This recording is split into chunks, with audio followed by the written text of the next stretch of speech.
We're live. Welcome, big data miners, to episode 206 of the Nerdstravaganza podcast, where, as always, we have nothing to hide. I'm Tom. I'm Brian. And I'm Cam. And tonight... Somebody doing dishes in the background? Oh, sorry. It's all right. And tonight we'll be discussing data in the wake of some interesting related current events. I think we can all agree. But first, I'll remind you to make maximum use of your data plan by checking us out on iTunes and sending positive review and star data our way. And with that done, let's start off the show with our weekly update. Cam, we have missed you, sir, so why don't you fill us in on what's been going on? It's good to be missed, and I apologize for missing these last couple of weeks. I was on a European adventure. I took my companion to Greece, and did like a 2-week tour of the country and coasts and everything that was there. Saw some pretty amazing stuff. Temple of Poseidon, the hot gates of Thermopylae from the movie 300. The Pantheon, just one thing more jaw-dropping than the next. It was a really amazing time. So I was there for 2 weeks, got back a few days ago, and have just been digging out from being away. Once you're away for 2 weeks, obviously when you come back you have a whole mountain of stuff to get through. But that did not stop me from going to the Adventure Game Store and gaming this past week. And that was a good time. Had some fun with the usuals there. And I think that's about it. Pretty full week. I can't claim to have traveled to other continents, so it was fun. Pretty cool. We did enjoy seeing your updates from various geeky spots you found in and among all the world treasures. That was cool. Yeah, there was some really cool. I was surprised that Greece had a pretty amazing gaming scene, and it was pretty funny that we were there. And if you didn't hear people speaking Greek, you would have thought that you were at the Adventure Game Store. You know what I mean? Everybody looked the same, except they were a little darker because they were Greek, and they spoke Greek. But, I mean, they were playing X-Wing, they were playing Love Letter, they were playing Splendor, they were playing Magic. It was just, some guys were doing RPGs. It was amazing. And I had a really good time there. Bunch of rules lawyers and related. Yeah, exactly. Yeah, if anyone's ever in Greece, in Athens, I highly recommend going to a game store called Kassia, Kassia. The guys there were awesome. Sat and played and talked with them. They were actually playing. When I got there, they were actually playing Big Book of Madness, which is one of the more recent Yellow games that's come out. I was told them, I do some work for Yellow, and they were, they actually had some questions. So I was like, yeah, you got to do this and that. So it was fun. It was really good bridging the cultural and country gap. Awesome, man. I'm impressed. Thank you for being a good ambassador, both for Yellow and the United States. The Nerdstravaganza podcast, yeah. Oh yeah, and last of all, the Nerdstravaganza podcast. We put our country and your rep job with Yellow above. No, selfless we are. Podcast comes first. Oh, that's nice. Brian, what about you, man? You been ambassadoring anywhere for us? A little bit more on the selfish side this week. Very Star Warsy for me. Most people probably know the Force Awakens DVD, Blu-ray, digital, high def, whatever package came out this week. Picked that up. And Poe Dameron's comic book finally released this week. So picked up issue 1 of that. Oh, I got to swing by and pick that up. Any good? Pretty cool alternate covers, God help us. Yeah. Especially if you're into that stupid little robot. There's a robot? No. Yeah. Awesome, man.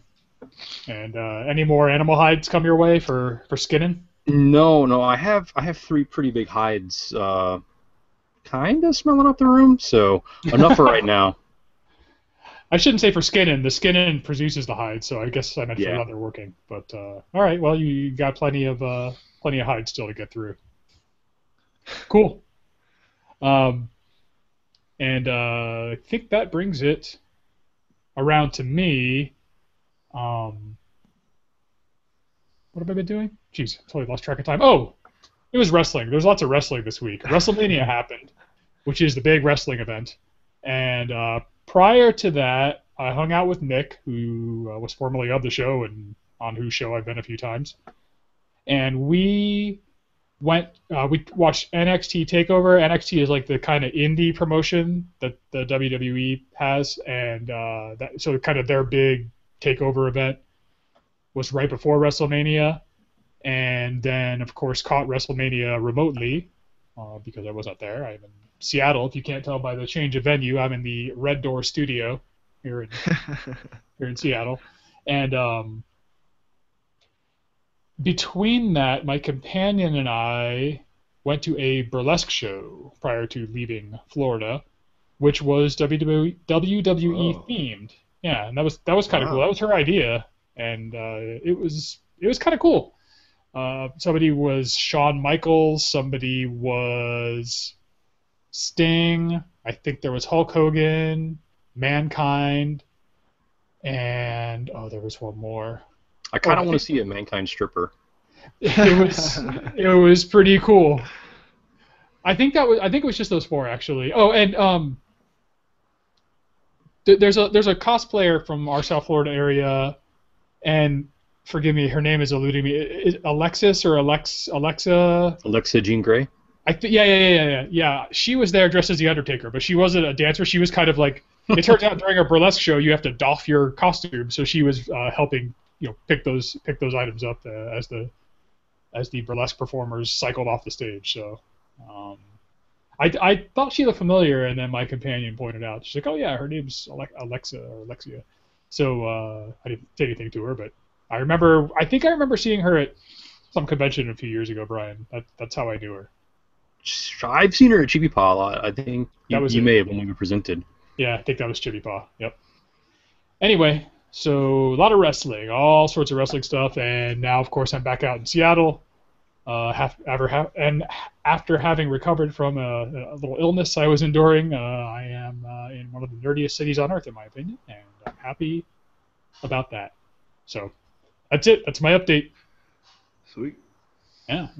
And with that said, geez, I don't know what we transitioned to. It's been so long. We've been missing. Oh, we're missing our news correspondent Cam, who happens to be here now. I And was who's on location.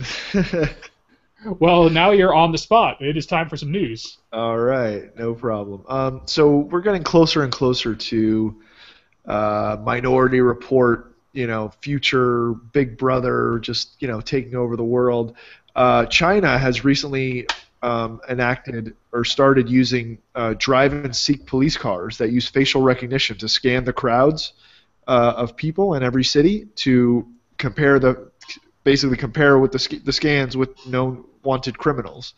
So they've got this big apparatus mounted on top of all their police cars. They just drive around, and it scans everyone's faces. And if it pings a hit of someone that is, wanted for a crime, just lets the driver know. The guy pulls over and makes an arrest. Wow. So that is, I guess, good, but kind of scary at the same time. Kind of scary. Yeah. Vietnam is taking sort of an alternative approach. They're going a little low tech. If you get driving fines or basically minor offenses and things like that, they've gone back to, instead of fining you or giving you like little jail time, they're making you write lines. You remember when you were in grade school and you had to write lines? Yes. Yeah. So now they're saying basically, okay, you've got to write lines, and I will not cross jaywalk anymore, or I will not turn right on a red, or whatever their traffic laws are. Wow. So they've got to write lines, and that sounds terrible. Yeah, like yeah, I'd rather pay the $20 or whatever it is. Me too. Yeah.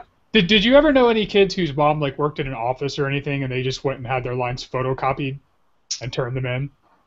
No, I feel like the teachers were pretty on top of making sure. Like we had to do it there, like we'd have to stay after school and do it in front of the teacher.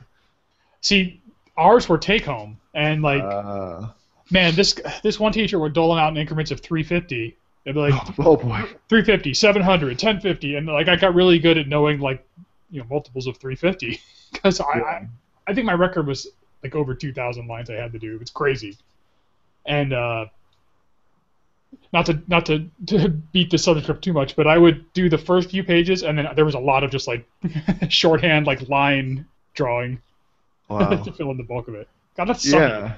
It's an effective punishment. It is. It definitely is. But I mean, look, I guess it's cool, but like I said, I'd rather just pay the fine and just be done with it. I don't want to sit there for 2 hours and write 500 lines of why I shouldn't have gone. Why I shouldn't have blown the stop sign.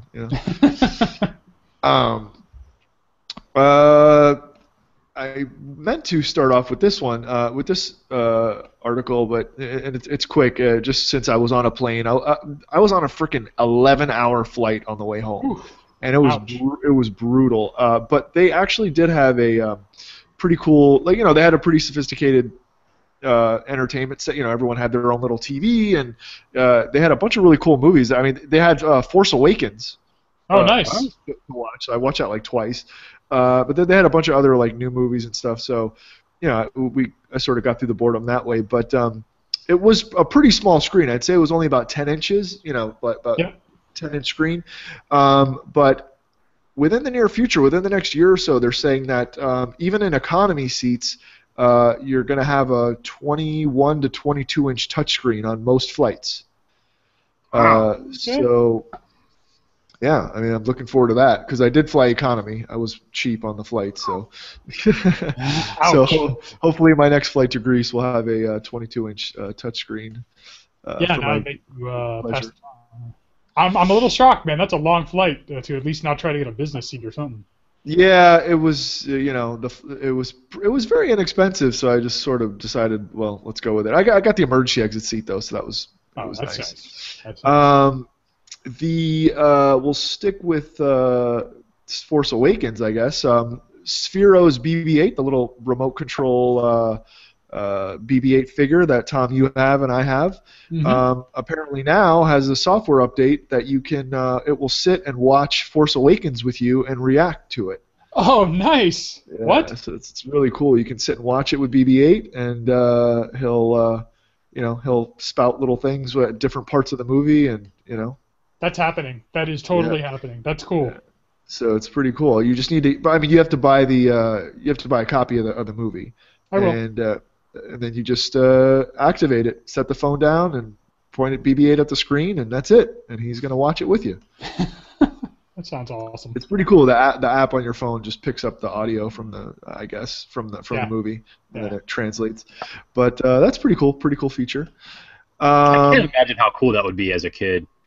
Yeah, right. I mean, like, think about what we were doing when we were kids. Like, I don't know, man. This just blows me away. Verbot. Turn left. Verbot. Turn left. I know what I was doing. Teddy Ruxpin, don't creep me out. Yeah.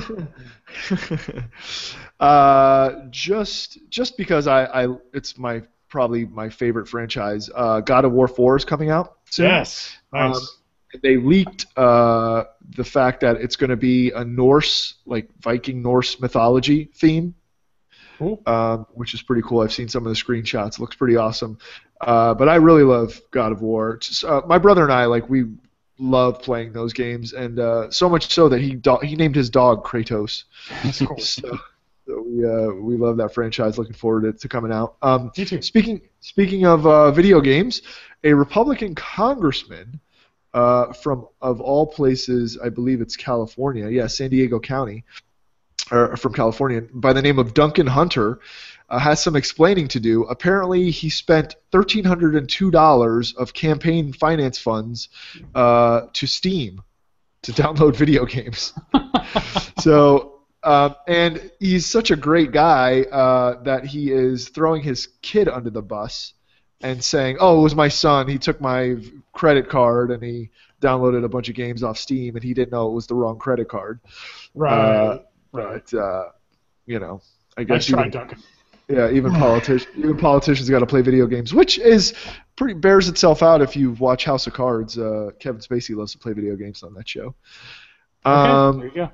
And finally, to round out the news, it seems that an Indiegogo project has popped up to make a vagina beer.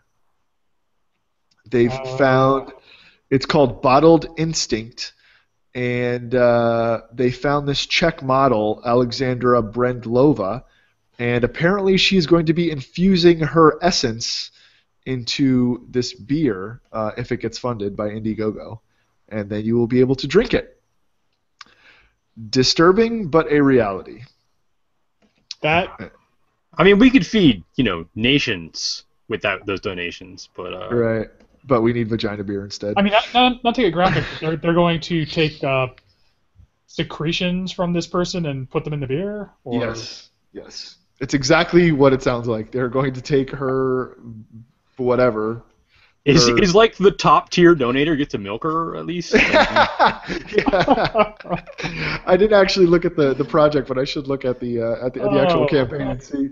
Do you get to be one of the extractors? So I'll offer this, as I always seem to offer things like this when it comes to gross out stuff. It's slightly less gross if she's hot, but it's still unacceptably gross. Yeah, exactly. It's like you sort of will entertain the idea because she's a Czech model, but it's still like, wow, that's disgusting. Right. If she's like a Czech sumo wrestler or something, suddenly it's not even orders of magnitude. Like, we're already way at the gross out limit, and now we're just like approaching maximum gross out here in increments. So yeah, it makes it slightly less horrifying. God. Okay. Yuck. God of War, man. Can't wait for God of War. Let's talk about that again. Yeah. God of War. But yeah, and it actually. One other thing I forgot, actually, I guess we can throw it into the news, is Tate's had its annual sale this week. Tate's, for those that don't know, is a big comic book gaming store down here in South Florida, and I picked up some pretty awesome swag. And I want to show you guys. I apologize for. Let me run off camera real quick, but let me grab it. I want to show you guys the actual Greek board game that I bought. It's pretty amazing. Hold on. I won't remember Greek board game when we go back to this episode in like 300 years. I'll remember vagina beer. Me too. Wait, lap dance? It is called Lap Dance. Yes. The boss just fired the manager of his most prestigious strip club and is now looking for a new one. In Lap Dance, players take the role of entertainment assistants at the strip club. Their job is to satisfy their customers' desires, which include dancers, drinks, and various luxuries.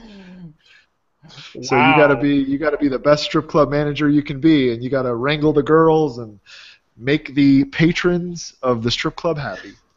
I read about this, but I forgot about it until you just mentioned Outrageous Tabletop. Did anyone else see the Insane Clown Posse deck builder? No. Is that on Kickstarter, or is that like it's already out? I don't think they're doing a Kickstarter. They've decided to publish a deck building game based on Juggalo Lifestyle. That's amazing. Like the actual band, I believe, is doing it. That's absolutely amazing. Yeah.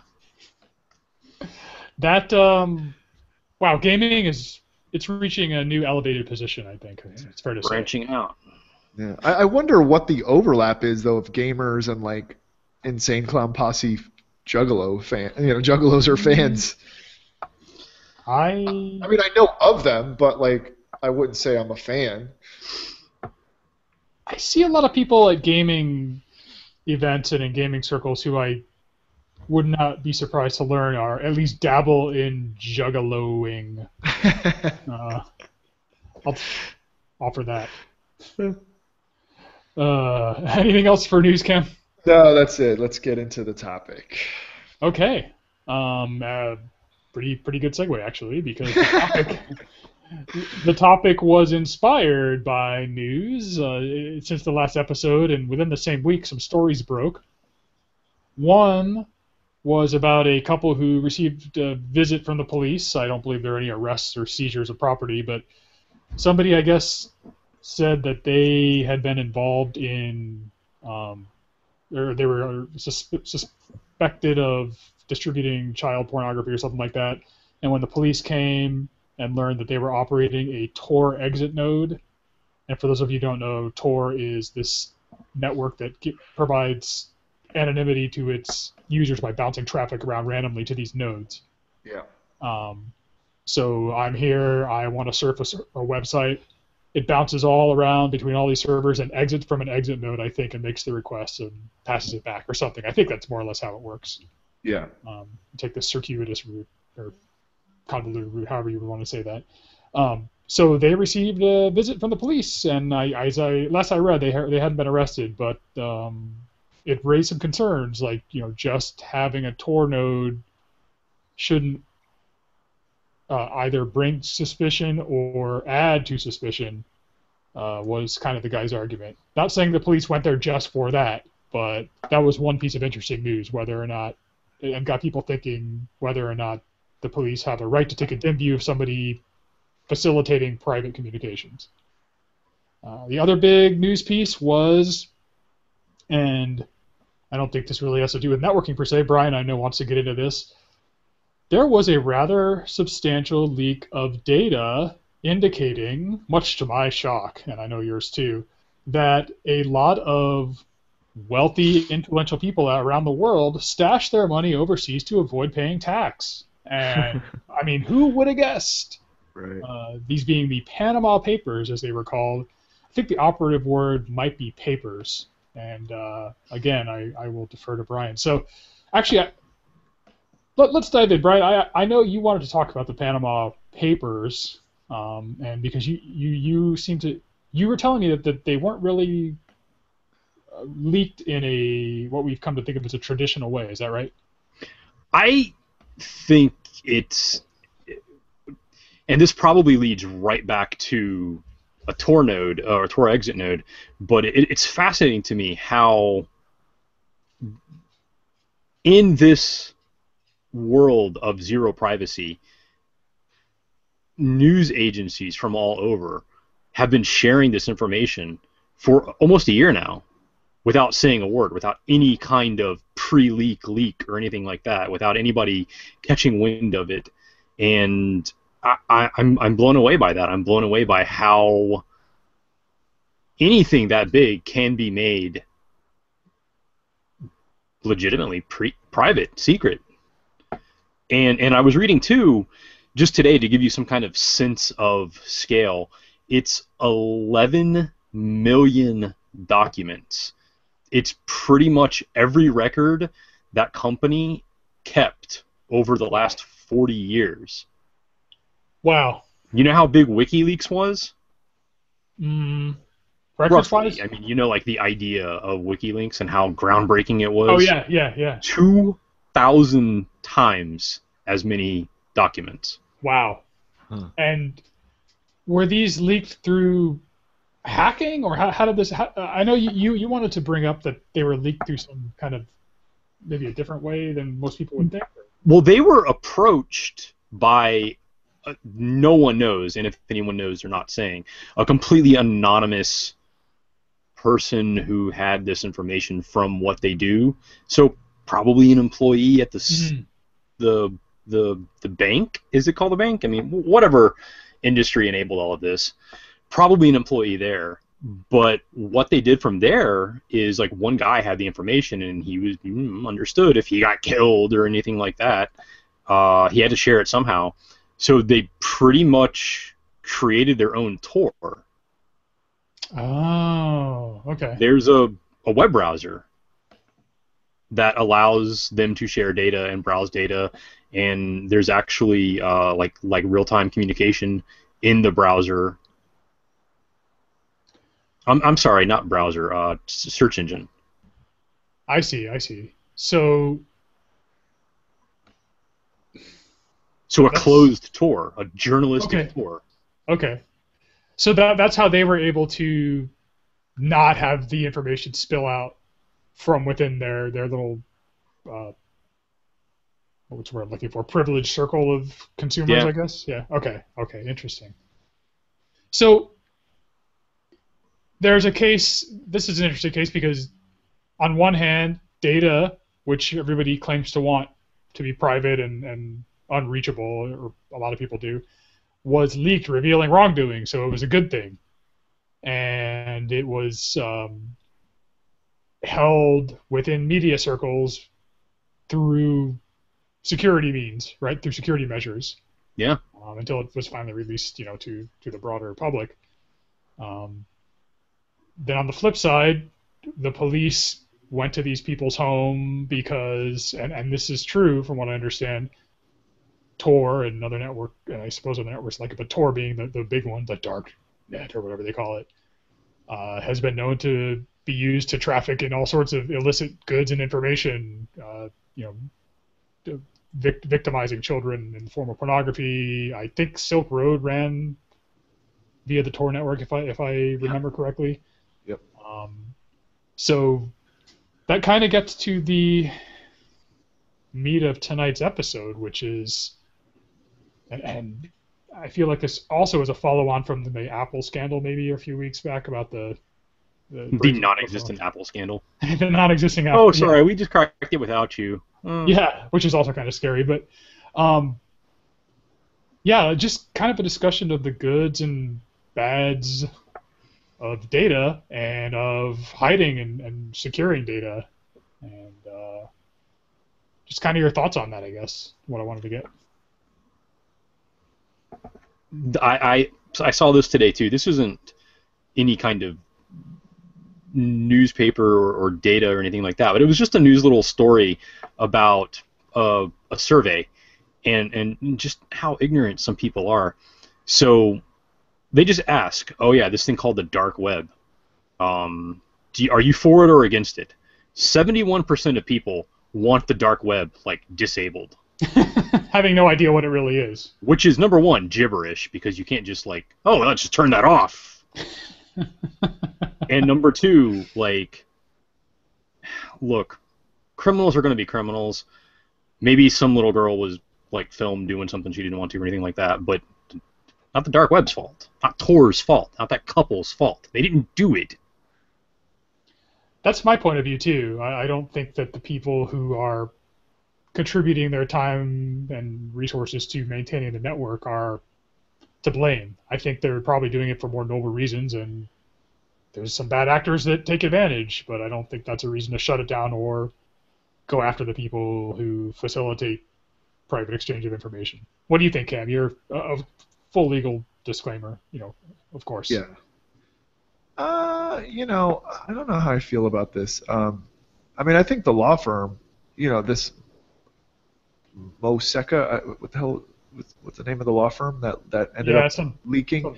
The Panamanian Panamanian law firm that leaked this stuff. If I was one of their clients, I'd be pretty hacked off that that my confidential information, really with the attorney-client privilege of confidentiality is like the most sacred, aside from obviously like safeguarding your money or whatever if you have money with an attorney. Aside from that, the only other thing that's most sacred, it's like, like a source and a journalist or like a priest and whatever, like it's supposed to be the most sacred thing. So for these guys to leak that information or allow that to happen is pretty tough, and I'm assuming that their whatever bar association in Panama is going to have some questions for them on that. As far as it being, the problem is that like none of what these people were doing is illegal in terms of what the law firm was doing.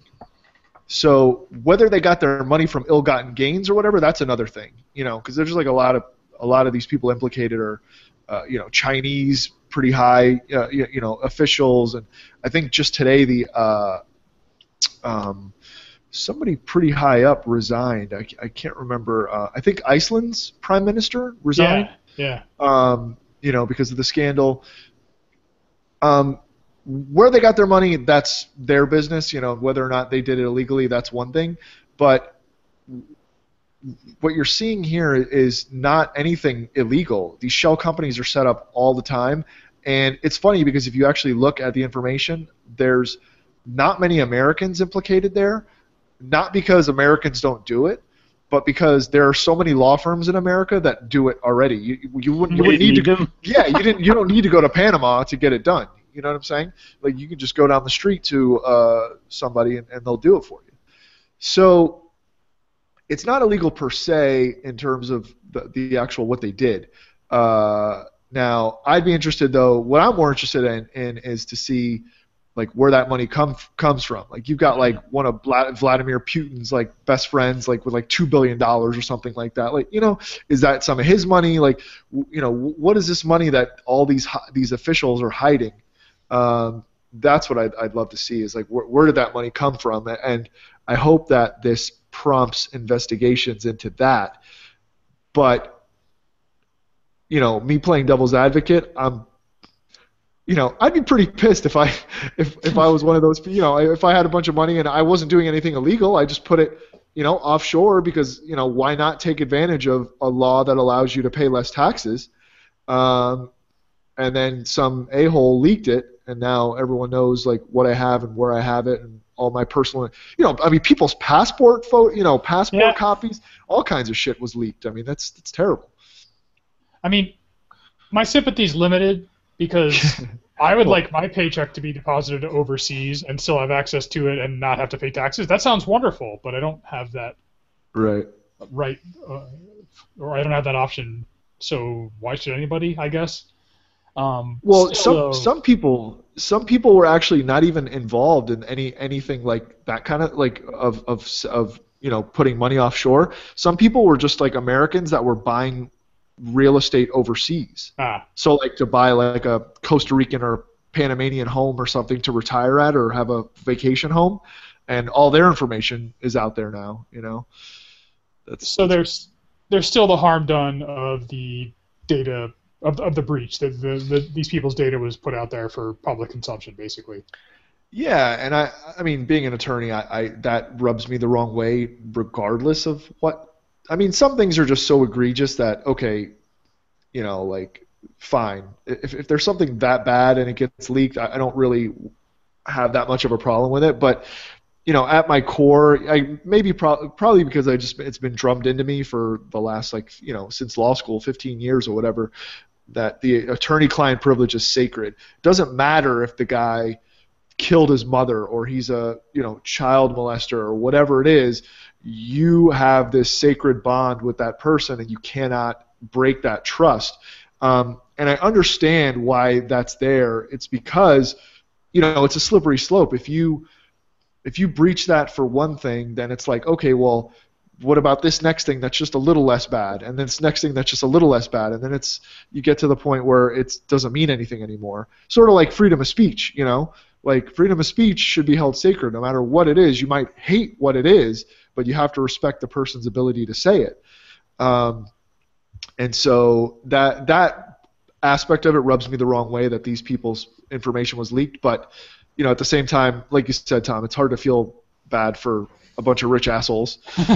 Yeah. I mean, your point is definitely taken about the privilege that exists between an attorney and a client. I mean, and I kind of get that, but this law firm as a whole did not disclose this information. There was some renegade within their ranks or something. Right. Well, they're claiming that it was straight up stolen. Like that data was stolen from them. Yeah. And I say claiming because that is currently their claim. It may very well be true. I'm not trying to cast aspersions. Right. Yeah, I mean, it actually probably would be better. Well, I'm just speaking for, I don't know what the law is in Panama or the FX rules or whatever, but it's probably better. It probably would have been better if there was just some like renegade guy that they could, make a scapegoat that this guy just stole this information and whatever. Because I know here in specifically in Florida, I don't know about other states, but safeguarding client information is huge. Like you have to have almost like NASA level security like on your computer and your servers and your clouds and stuff like that, because If somebody hacks your data and your clients are disadvantaged because of that or hurt because of that, you're in big trouble. I mean, you've got to prove that you took almost every possible step to safeguard their information, and that doesn't mean just like a little password or whatever. I mean, you have to have like encryptions and all kinds of stuff like that. Interesting. Yeah. And different public disclosure laws don't come into play until things are kind of filed with the court, right? So anything you and I are discussing in your law office, that's between us. So only when we go and make something a public record in the court is it available. Yeah.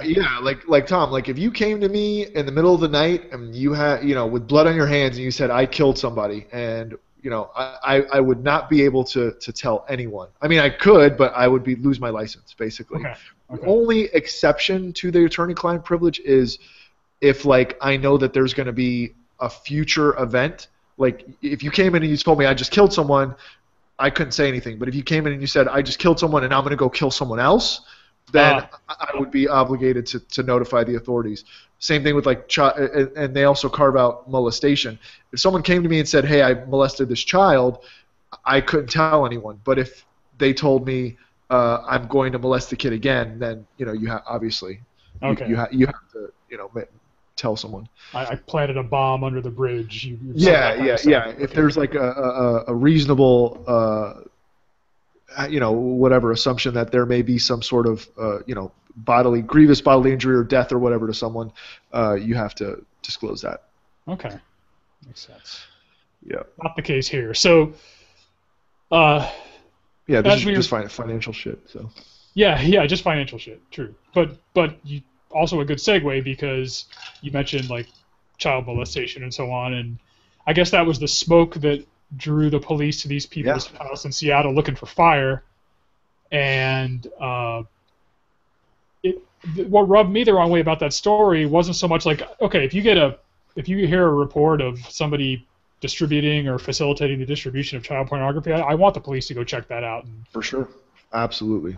Even if it's just like a small smidgen of a chance, you can't take any chance with those. Kind of thing. Just come in, see if they'll let you in, look around, see if you see any stuff laying around. At a minimum, and maybe keep an eye on them. That's fine. What I don't necessarily like, and I mean, I guess I understand why it happened. I don't like that an eyebrow was even raised over the Tor exit node. Like that's just the purist in me. Like this is a public good these people are providing. I really got the impression from that story that the police did not raise an eyebrow, that like the newspaper did. Oh, so you think that was... Because the police came in, hey, we need to look, here's our warrant, child pornography. Nope, nothing. All right, no arrest, no warning, no nothing. They didn't confiscate anything. They just came in, checked because they had a tip, and left. And then the story was like, but that couple had us exit node!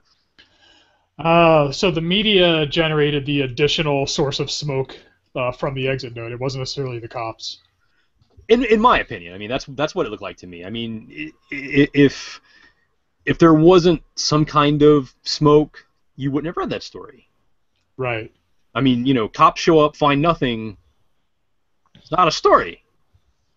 What gets the cops to come out, though? Like, let's just say I piss somebody off, and they're like, that guy, he's got a child porn ring, he's running out of his house. I mean, I just got done saying I really want the police to follow up on all those, but someone maliciously just calls in a tip and says I'm a child porn, pervert or whatever, just because of that allegation. From 4chan, didn't it?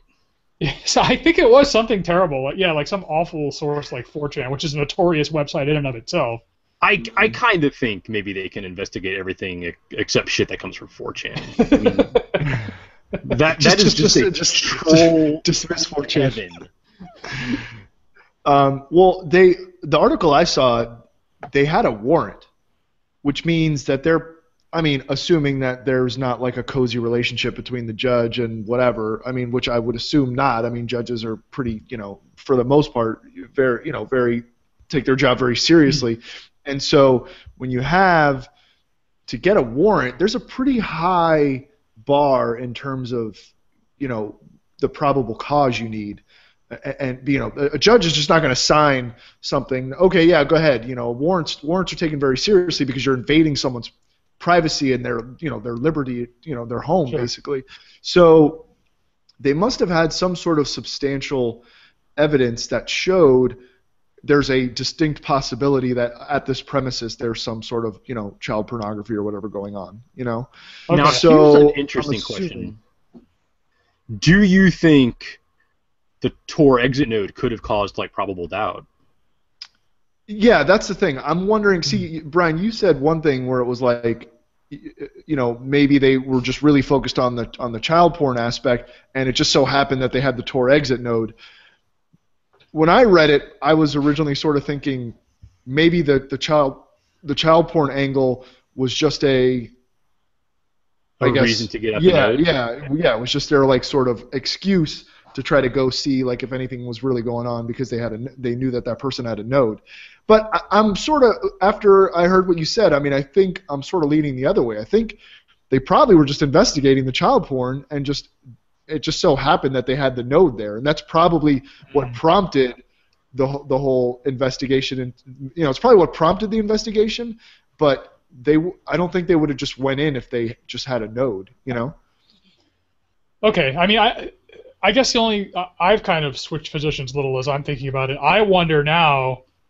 They went to the judge like, hey, we went to 4chan.com and they're claiming these guys have child porn. The judge is like, 4chan? I'm not so sure. And like, but hey, we also learned they have a Tor exit node, and as we know, people use those to distribute child porn and drugs and stuff. Like, Yeah, I'm wondering. Yeah, I'm sure it played a part into it because like, and it's funny because I know you're tongue in cheek, but like, I'm sure 95% of judges don't know what like 4chan is or an exit node is. So. Right. They probably just went to them and said, these people are operating an exit node, which is something that facilitates the dark internet or the dark web, and that's used for this kind of activity and that kind of activity, and we've got a tip that they might have child pornography, and so that's probably how they sold it to the judge. I mean, again, allegedly, I don't know what information they had, I don't know what evidence they had or probable cause to get the warrant, but like I said, to get a warrant you need pretty substantial evidence. So let me ask this, and I think this is more of a Cam question, but Tom, I want your input too. Guns are legal, but I think like if someone said, hey, they have a gun in that house that might have killed someone, and you show up and they just find a gun. Oh, no, this isn't that gun. Like, it's kind of the same thing. That is a tool that someone could use for child pornography. They did not, but it is a little suspicious in that one instance. Owning a Tor exit node is not suspicious, but, hey, child pornography came out of a node. Might be. Yeah, maybe they were phishing. Yeah, I mean... We don't know, and that's the problem. Is we'll probably never know. But it also is, I think it says a lot that this is maybe we just haven't heard about it, and maybe the media is just now catching on to it. But I think this is the first time I've ever heard of anyone with a Tor exit node getting raided. Yeah. You know what I mean?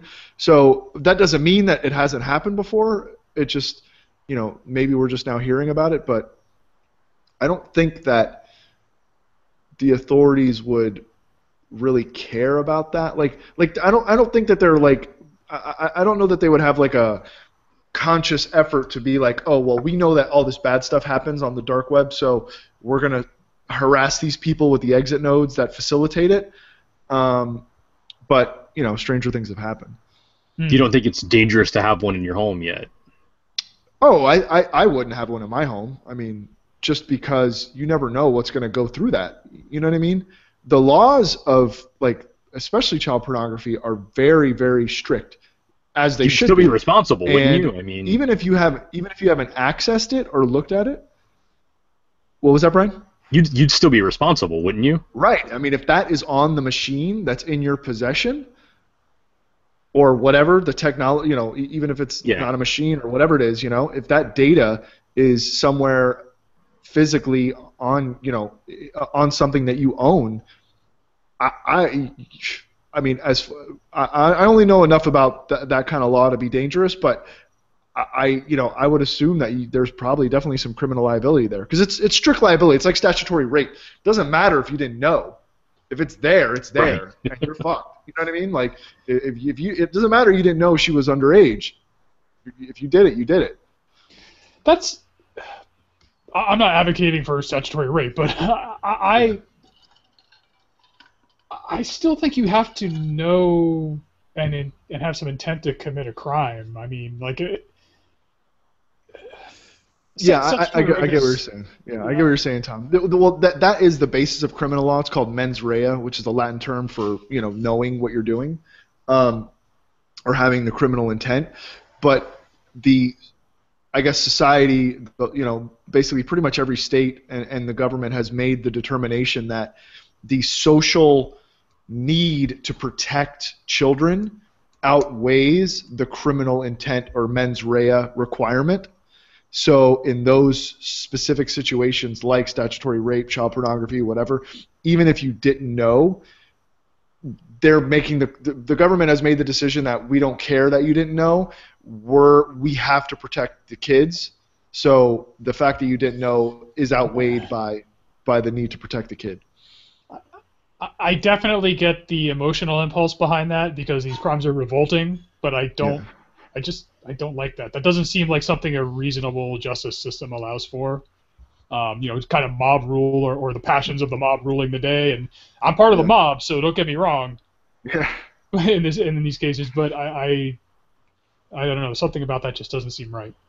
Yeah, no, it sucks if it's you. You know what I mean? Like it sucks if you know what I mean. And just we're getting off sort of on a tangent, but what sucks even more about the like statutory rape kind of thing is like she could show you an ID, like a fake ID that says, "Oh, I'm 21 or I'm 18 or 19 or whatever it is," and that doesn't matter either. Like, sorry, you got like, sorry.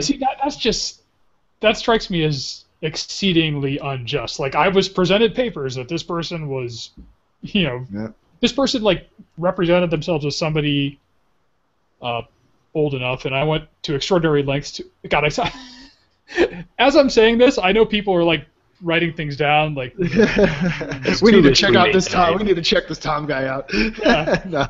But if you do due diligence, as it were, with regard to your sex partners, and they provide you ID and 3 forms of ID, Jesus, at a certain point, it just seems like we're being ridiculous.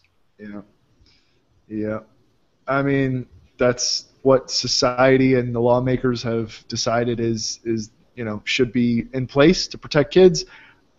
It's hard to disagree with it, but at the same time, if it were me, I'd be like, what the hell, man? You know what I mean? Like I did everything I possibly could to make sure I didn't do this crime, and I'm still getting stuck with it. Yeah, that's if you're in front of the judge and like the victim says, yeah, I provided 3 forms of ID, all of which were fake, that said I was 22 years old and I was really 17, and like if they admit that, will the judge at least be lenient or no? Yeah. I mean, look, all that would go into sentencing. You know what I mean? But okay. You're still a felon. You're still a felon. You're still a felon. Like you still like have to register with like Megan's Law or whatever. Man, as a predator. I've got the gray hair rule. I mean, shit. I mean, you may not even do any jail time. Like if they came in and like said, oh yeah, I told him, I showed him a fake ID, like he had no idea. The judge might go easy on you and say, okay, well, you're just going to have probation or whatever. Okay, that's great. I'm not going to jail, but at the same time, like, now I have a felony on my record. What's your felony? Oh, statutory rape. Doesn't look good on a job application. You know what I mean? And then you got to register for that Megan's Law thing where people stand in front of your house with picket signs and. Man, if there's my new rule, and it's been this way for a decade, if there's no gray hair. It ain't there. I'm not going near it. I'm not going there. Yeah, that should be like your Johnny Cochran. If there's no gray hair, I ain't going there. There you go. Oh, man. Oh God. Well, we got a little off topic, but but it was funny. Yeah. I don't think I was looking for a definite like data could be used for evil, and or data should not be protected because bad guys use that protection. I think we can all kind of see where privacy and obfuscation and encryption are good, But the flip side is you got perverts using it to do nasty stuff, and I'm still not comfortable with the notion that a Tor node could cast any suspicion on you. But to Brian's point, if a crime was committed, if somebody was shot with a certain make and model of gun, and I was known to not like that person, and I was known to own that make and model of gun, I would think that would all be kind of figured in as the police were doing their investigation, right? So I'm legitimately surprised at how well this story turned out. I thought the cops were going to show up and shoot him. and they apparently they were very well conducted. Look, we have a warrant. We're going to check. Didn't find anything. Have a nice day. Well, he wasn't black, Brian. I don't think that's right. He doesn't get shot. Like shooting isn't step one. Sorry, just kidding. Seattle Police Department. Not really, though. I mean, making light of it, but it happens. Anyway, yeah. So I don't know, Cam. Did I make a kind of? Was that kind of a valid? Yeah. No, I agree with you. I mean, I think it sets a dangerous precedent. If indeed they were just using this whole thing as a guise to get at someone with a with the exit node, that sucks. I mean, the whole like where there's smoke, there's fire doesn't cut it with me. Like, just because I have a gun in my house doesn't mean I committed a crime. Just because I want to keep what I do on the internet secret doesn't mean I'm doing anything illegal. So, you know what I mean? It's like the whole innocent until proven guilty thing. I'm not, the law tells me that I shouldn't do anything illegal. I'm not, I follow the law, and it should be assumed. You can't assume that I'm not following the law. You know what I mean? You have to have some sort of evidence. You have to have some sort of whatever. Just, it's the same as if I just stay in my house all day. So what's next? You're going to come and check on me and make sure I'm not like, smoking pot or doing drugs? Like, you know what I mean? It's like you have to assume that the citizenry is doing the right thing until you are provided with substantial evidence that otherwise. Just because you're doing something that, they're doing something that you might not like, that doesn't mean it's illegal, and that doesn't mean they should be persecuted. So, I mean, I hope these people, came out okay, because, that would have been even shittier, is that, like, if they were just going after them because they had an exit node, and then all of a sudden, maybe they had like a bag of weed or something. Well, is it legal there? Or yeah, I think a certain quantity, but yeah, whatever. But say they had like something there, whatever, and then they got busted for that. I mean, that's, which happens a lot. I also, and I don't want to get too into this, but I also don't like, we're here because we think you have pot, and then we also found an unregistered gun, so now we got you for that. Like, I get that the police are allowed to, if it's in plain sight, they're allowed to use it against you, but you're here to toss my place for pot, man. And I don't know. I guess if you see a dead body, that should come into play too. But yeah, what if they have that warrant and they can look through anything, So whatever they find is fair game. Unfortunately. Well, and I guess we have to have faith that when they have a warrant, they did go before a judge who considered it carefully. At least they did that. Yeah. I mean, there are checks in place, for that, because, but like I said, sometimes, there is that sort of cozy relationship between law enforcement and the judges. Not always, and I'm not implying at all anything untoward, but I'm just saying, there have been abuses in the past where, judges would just sign anything or whatever. Yeah, okay, you want to go check that out? Go ahead. Oh, you want a wiretap? Okay, like, the bar as to what is required is different across the states. It's different federally. It's different just by the judge. You may have one judge that's really hard on crime that will allow warrants much easier than someone who is a judge that's more of a privacy advocate. So and you're kidding yourself if you don't think that these law enforcement agents and prosecutors don't shop. You know what I mean? Like, they know what judges to go to for certain things. You know what I mean? So it happens. That's also a little disturbing, but maybe a discussion for another day offline. In case I'm in trouble. Yeah, exactly. No, but I mean, just like I was saying that you have to, the government has to trust the citizenry. we have to a great extent trust the government, or Yeah. society won't function. So again, just because they went and got a warrant doesn't mean they did anything wrong. Just like we're saying that just because someone has an exit node means they're doing something wrong. Yeah. It's sort of a give and take. A measure of faith is required, I suppose. And okay, I've got a funny television anecdote to share with you by way of closing out the episode, unless you guys have anything else you want to mention. No, we're good. I was watching it's because wrestling comes on USA, and on USA are reruns of all these terrible, like, they're not terrible, but all these cop shows everybody likes, the Law and Order and all this, where, like, no criminal knows the word lawyer. Like, no suspect. They're like, all right, spill it. Okay, I'll tell you everything. Like, nobody, never once do they bring in a lawyer, or if they do, the lawyer's some bumbling incompetent, or the lawyer gets duped by the client. Like, it's always like, the cops are always right.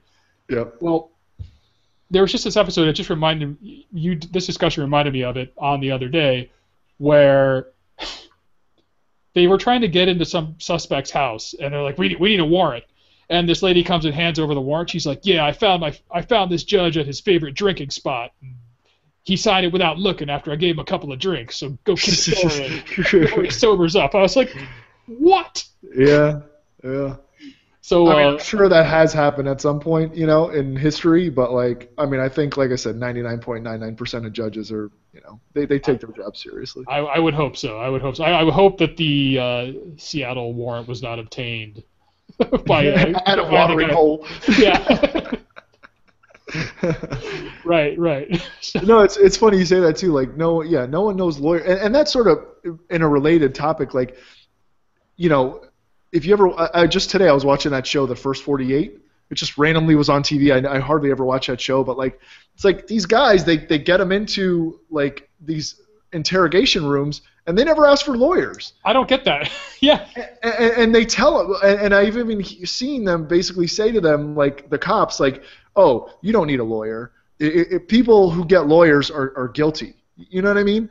And that's the worst thing, and that's so like goes exactly with sort of what we were talking about. Just because I'm exercising my right to not say anything to you before I speak to a lawyer doesn't mean I did anything wrong.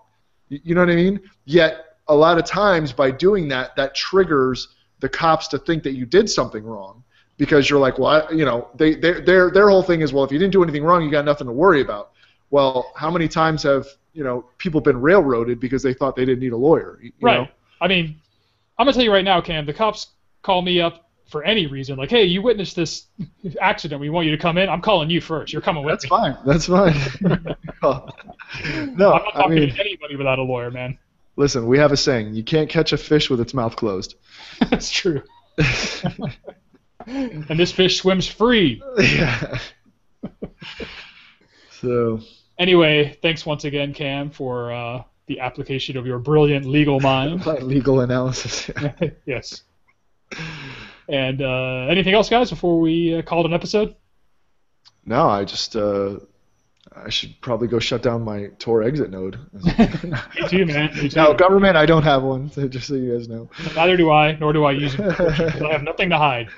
Yeah, no, that's the other thing too, is I don't use Tor. I mean, and I'm not just saying that because whatever. I legitimately don't use it, but I respect anyone's right to use it, and I think everyone else should. I tried it once, and I actually removed it from my machine because I thought it might bring suspicion.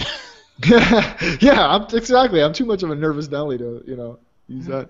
Because honestly, I don't. What do I care? I'm not engaging in any political revolt. Like, Right. You know what I mean? Right. Like, okay, you want to see my Amazon purchases? Okay, like, whatever.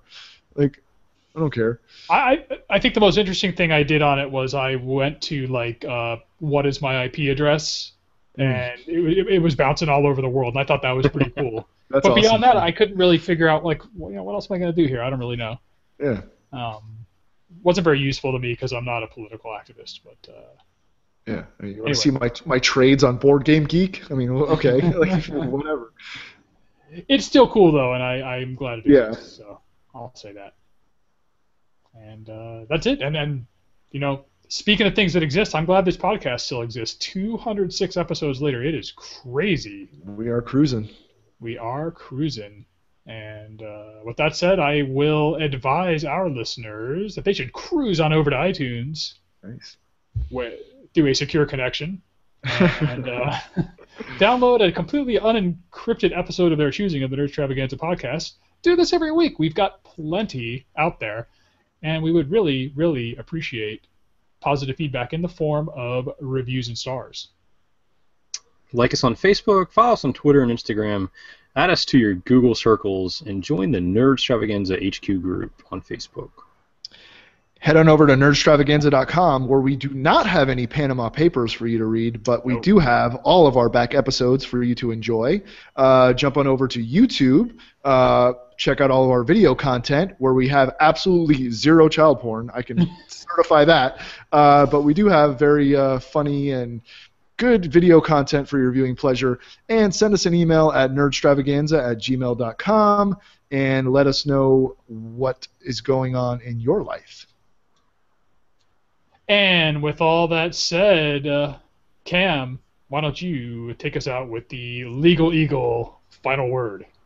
The Legal Eagle final word. How about dun dun? Law and Order. Yes. Dun dun. He's in his watering hole. Let's get the water. Oh, man. All right. Good night, everybody. Farewell. See you guys.